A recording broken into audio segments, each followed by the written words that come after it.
रेणुका की जिंदगी में अहिल्या देवी लाएंगी नई सवेर और उसकी शुरुआत भी हो चुकी है। नमस्कार दोस्तों, स्वागत है आपका आपके अपने चैनल हंग्री स्पिरिट्स में। हंग्री स्पिरिट्स देख रहे सारे दर्शकों का मैं अंजू शर्मा दिल से स्वागत करती हूं। तो शिव शंभू जिनकी अहिल्या भगत है, वो हमेशा अहिल्या देवी का साथ देते हैं।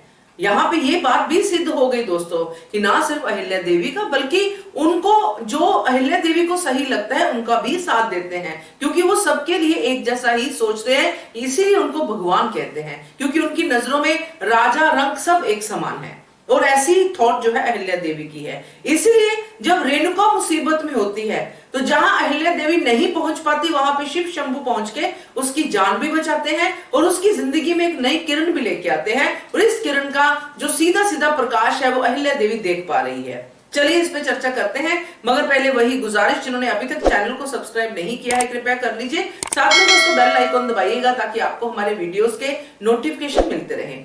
आप लोग भी जो जिंदगी से इस तरह से निराश हो जाते हैं कि कुछ नहीं होगा, वो इस सीरियल को, इस पर्टिकुलर पार्ट को जरूर देखिए, क्योंकि यहाँ पे रेणुका का निराश होना बनता ही बनता है। ना संतान है, ना पति है, ना ही किसी की सपोर्ट है, फिर भी उसकी जिंदगी में नई किरण आई है क्योंकि उसके साथ अहिल्या देवी है। एक ऐसा विश्वास है और उस विश्वास तक रेणुका खुद पहुंची है। ये सबसे बड़ी बात है दोस्तों।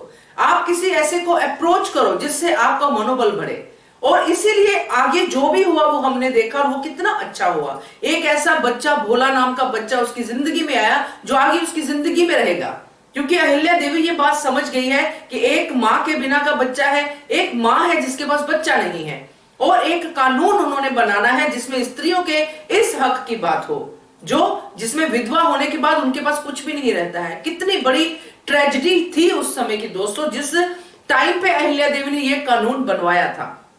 लड़ाइयां बहुत मुश्किल होती हैं ये लड़नी, मगर उन्होंने लड़ी, क्योंकि उस समय पुरुष प्रधान समाज में ये कानून बनाना बहुत डिफिकल्ट था, क्योंकि हर चीज पे हक सिर्फ पुरुषों का ही होता था। इवन के स्त्री पे भी हक सिर्फ पुरुषों का ही होता था। इसलिए स्त्री को हर चीज के लिए लड़ना पड़ता था, और ज्यादातर 99% स्त्रियां हार चुकी थी, या फिर उनके दिमाग में ये थॉट आई ही नहीं थी। इसलिए जब अहिल्या देवी ने ये सब अन्याय देखा तो उन्होंने एक एक करके हर चीज पे अपनी उंगली उठाई, अपने हक के लिए आवाज उठाई, और ये भी उनमें से एक हक है जिसके लिए वो हम प्रोमो में भी देख रहे हैं कि कानून ऐसे उसका शीशा तोड़ देना चाहिए, जो भी उन्होंने डायलॉग में बोला है, और बिल्कुल सही है। और यही होगी रेणुका की जिंदगी की नई किरण। रेणुका बनेगी वो इतिहास की पहली औरत जिसको ये अधिकार मिलेगा कि पति की हत्या के बाद पत्नी का भी पति के उस प्रॉपर्टी पे या जो भी आगे आएगा उस पे हक होना चाहिए।